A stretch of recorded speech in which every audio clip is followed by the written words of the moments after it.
Heavyweight boxing fans, what's the deal? Try to do a late night heavyweight boxing talk, man. Hopefully, my service stays up while I'm driving. Try to just do a quick one, man. Just give my opinion about some things that I've seen. First, let me give you guys an update on the channel. As you guys know, you've been seeing some basketball stuff put up. So for those of you that are basketball fans, you'll enjoy those videos. For those of you that are not, then just don't watch those videos, man. But basketball is a first love of mine. I mean, basketball and boxing pretty much goes hand in hand.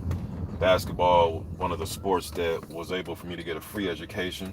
So I'm back to training college athletes and even training myself, man. Training my sons and stuff. So yeah, you guys will see some basketball stuff on my channel. And again, if it's not your thing, you're not really feeling it, you only want to hear about the heavyweight stuff, that's fine. You know what I mean? Just skip those videos, all right? And I will be talking about some NBA stuff and college stuff coming up, man. So like I said, if you like those videos, then click on them, all right?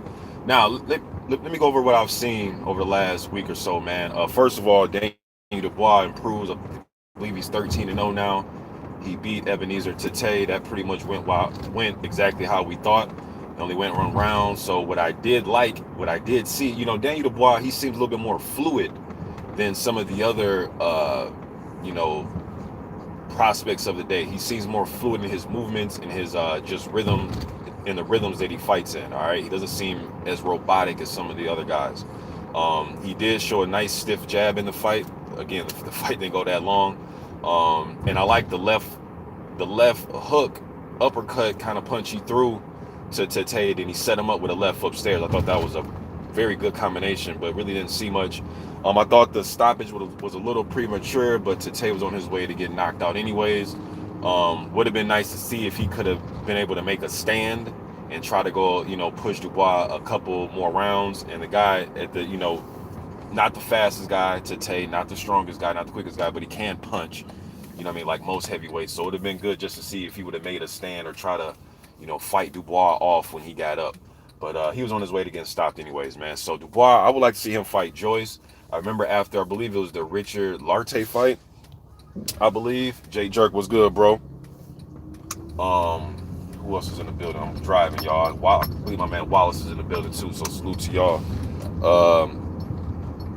But yeah, and I remember Joyce came to the ringside. He was, and you could tell from that interview, I believe it was after the Richard Lartey fight that Dubois had, that Joyce, he really doesn't want to fight Daniel Dubois. He was, you could just tell in his voice, at least I could, man. He's, they're asking about Dubois, and he, I think he wants to do other things. He wants to fight the guys like Stavern and Jennings. He wants to fight guys that will elevate him, into like title contention. Unless Dubois is a fight where it's like a final eliminator or something like that, I really don't see Joyce wanting to fight him right now. Like I said, he wants to fight guys who have either held world titles or guys who've been in world title matches. He wants to fight guys like that. Somebody that can position him into a world title fight. Because if he beats Daniel Dubois right now, it'd be great for us, the fans, but that doesn't necessarily mean you're going to get a title shot. Rather, if you beat a guy like Jarrell Miller or something like that, or, if he was to get a fight like that. All right. But I would love to see him and Dubois fight. I would favor Dubois in that fight against Joyce. All right. Just Joyce leaves himself open a lot, man. And he punches emotion. He's a very durable, strong guy. And durability and being strong can take you a long way. But man, that dude is there to get hit. Jesus Christ, he's there to get hit. But yeah, so Tony Yoka, I seen him fight. Try this one more time, y'all. But all right, so Wallace made a stand in that fight with Tony Yoka. Tony Yoka did a good job of working behind his jab, kind of walking Wallace down, using the high guard, using the jab. He was pecking away to the body with the jab and the right hand and throwing left hooks. Wallace, like I said, the second round landed a nice little right hand. He was fighting in spurts. He was trying to fight off the back foot, stop, hold his ground, and fight in spurts. All right, Tony Yoka did what he had to do. Took care of business against Michelle Wallace. I like what I saw as far as him staying patient. He didn't come out overly aggressive, or he didn't go total back foot. He kind of stayed patient behind the high guard and the jab, working those quick hands. I like what I saw with Tony Yoka. Want to just see him keep fighting, man. You know, so let me see. Got those out the way. Oh, Joseph Parker and Chisora. I just seen that. So Joseph Parker allegedly now, got bit by a spider. At least that's what I seen on NZ Herald. So his fight with Chisora, which I thought would be a very explosive fight. I actually seen their face off too, man. I thought it was interesting.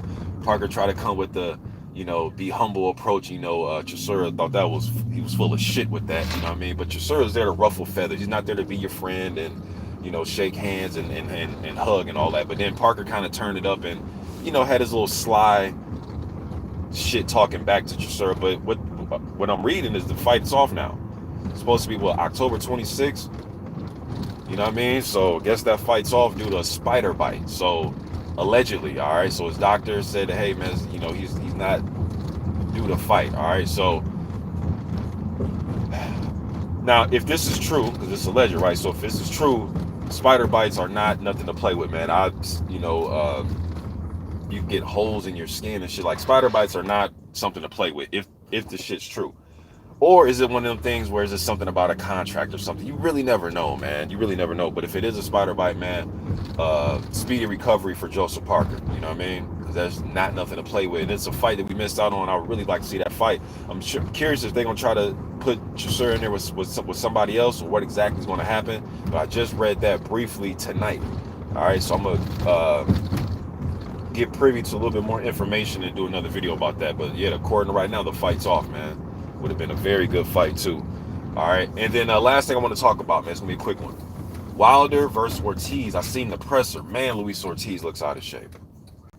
Man, that dude looks out of shape. I was looking at his face, like his chin. Man, he looks pudgy in the face. Now, I think he will be in shape. Well, I know he'll be in shape when fight time comes, but that's not the point. It's not the point of you being in shape on fight night. To me, when I look at fighters, even if you're an elite fighter, you have hundreds of amateur fights, so on and so forth. I don't think there's nothing helpful about a weight loss camp.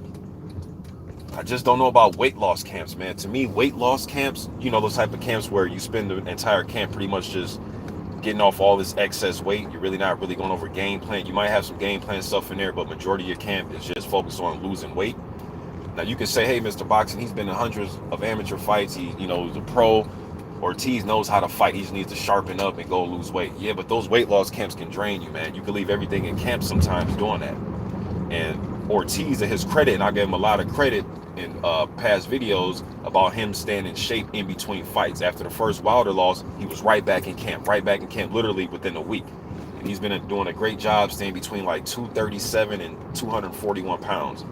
So at the presser, man, he looked all of 260 at least, and he had that damn red jogging suit on. You know what I mean? So that probably didn't help the way his physique looked. But just in the stomach, when he was sitting down. Shout out to my man Vince, the body snatcher camper out there in LA. But Vince has sent me some photos and videos, man. So I went and did my own research as well and just watched it. And look, man, the first thing my wife said, I didn't even say anything to her about it. She texted me and said, Luis Ortiz looks out of shape. So if she can see it, you know what I mean, in her eyes, I know that I'm not tripping. Other fans aren't tripping, man. This dude, again, I think he'll be in shape, man, but I just hope it's not a weight loss camp for his sake, you know what I mean? But now styles make fights. Now, will he be a drain guy or a guy that, left it all in camp? Not making excuses, man, but I just see an out of shape fighter. You know what I mean? But styles do make fights. He still is going to be a heavy-handed counter puncher coming from the southpaw position, a guy that has hurt Wilder, a guy that was that close from stopping Wilder. You know what I mean? So definitely not going to count Luis Ortiz out, but I am questioning his conditioning as of right now. And this is somebody who's been doing a great job of staying in shape, like I said, in between fights, man. So what happened? You know what I mean? Unless our eyes are playing tricks on it, which I doubt they are. You know what I mean? Like the old Ghetto Boys song, "My Mind's Playing Tricks on Me." I highly doubt that. But still favoring Deontay Wilder in that fight, man. With both guys, I think both guys will come out respecting each other a lot more. I think with that one, y'all, we may have a boring, quote, boring tactical to some fans mean boring. type of fight where they're respecting each other, and then the fight might heat up around 6 or 7. We could have that type of fight. I don't think we're gonna have a war, but I do think Deontay Wilder is gonna try to make a right hand count, and I do believe that Luis Ortiz is gonna try to counter. And in that first fight, Luis Ortiz was reactive to everything to what Deontay Wilder was doing. Now, I don't know if he's going to take more of a proactive approach going into this fight, but whenever Wilder threw, he reacted right away. Whether it was a right hand or a jab, he was looking to counter right away. He wasn't giving Deontay Wilder enough time to throw a punch and then admire his work. It was throw a punch, and you better get the hell out the way because a quick counter is going to come. And that's what caught Wilder in the 7th round, was a quick counter that he did not see. Shit, I didn't even see it coming. I don't think nobody saw it coming as well. And most importantly, not Deontay Wilder. That was a quick counter he got caught with in that first fight. That's what hurt him. After landing a good right hand, Luis Ortiz has showed you can land a good right hand on him, but he will try to counter you back early. You know what I mean? So, but hey, y'all, I'm driving. I can't even get to y'all leaving comments, man. Just wanted to go over the Tony Yoka fight. Wanted to go over Daniel Dubois. Wanted to get my opinion about Joseph Parker and Chisora being taken off the table. And wanted to talk about Luis Ortiz and Wilder. At least the press release, what I saw. Looks like Luis Ortiz is out of shape, man. But I'll be back to putting up more content. I'm going to get to some of the under the radar stuff, talk about some heavyweight prospects. And like I said, man, if you guys are just joining me, yes, there will be some basketball videos uploaded to my channel. If basketball's not your thing, you're really not feeling it, you know, hey, man, just don't, just don't click on those videos. But hey, man, until next time, y'all be good. I'm gone.